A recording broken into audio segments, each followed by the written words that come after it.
আসসালামু আলাইকুম সুপ্রিয় দর্শক, আশা করি সবাই ভালো আছেন। ছাগলের বিভিন্ন রোগ এবং প্রতিকার নিয়ে ধারাবাহিক আলোচনার আজকে হচ্ছে নবম পর্ব। আজকের পর্বে আমরা আলোচনা করব ছাগলের নিউমোনিক পাস্তুরেলোসিস রোগ সম্পর্কে। পাস্তুরেলোসিস হলো পাস্তুরেলা প্রজাতির ব্যাকটেরিয়া দ্বারা আক্রান্ত একটি রোগ। এই রোগটি মানুষ এবং প্রাণীর উভয়েরই হতে পারে। বিভিন্ন ধরনের গৃহপালিত প্রাণীর মধ্যে এই রোগটি দেখা যায়। 1999 সালে ট্যাক্সোনমিক রিভিশন পর্যন্ত পাস্তুরেলা এসপিপি হিসেবে শ্রেণীবদ্ধ করা হয়েছিল।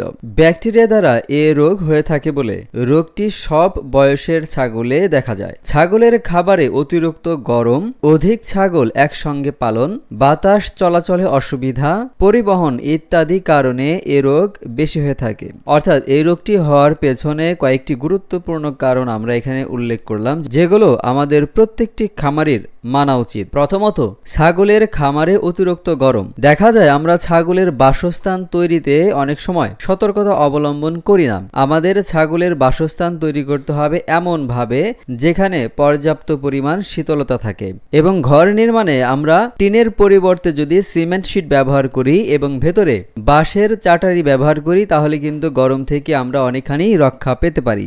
এছাড়া রুমের মধ্যে যতটা খোলামেলা পরিবেশ রাখা যায় ততটাই ছাগলের জন্য অনুকূল হবে। কত স্কয়ার ফিট জায়গায় কতগুলো ছাগল রাখবো এটা আমাদের না জানার কারণে আমরা একটা ঘর তৈরি করে সেখানে আমাদের ইচ্ছে মতো আমরা ছাগল রেখে দেই। এখান থেকেও আমাদের বেরিয়ে আসতে হবে। এক একটি ছাগলের জন্য কমপক্ষে 5 ফিট বাই 5 ফিট জায়গা আপনাকে বরাদ্দ দিতে হবে, এবং বাতাস চলাচলের সুবিধা, বিশেষ করে ঘর যখন আপনি নির্মাণ করবেন তখন ঘরটি ভালো হয় সবচেয়ে দক্ষিণমুখী ঘর। দক্ষিণ দিকে মুখ করা ঘর থাকলে এবং আপনার উত্তর দক্ষিণে খোলা বড় জ্বালানা থাকলে আপনার বাতাস একদিক থেকে প্রবেশ করবে এবং অন্য দিক দিয়ে বেরিয়ে গেলে রুমের মধ্যে টেম্পারেচার অনেক কমিয়ে নিয়ে আসা যায় এবং পর্যাপ্ত আলো প্রবেশ করতে পারে এমন ভাবে আমাদের ঘর নিশ্চিত করতে হবে। সেক্ষেত্রে আমরা রোগ থেকে সহজেই রক্ষা পেতে পারি। আমাদের ছাগলের রোগ হওয়ার পূর্বেই আমরা ব্যবস্থা নিতে পারি।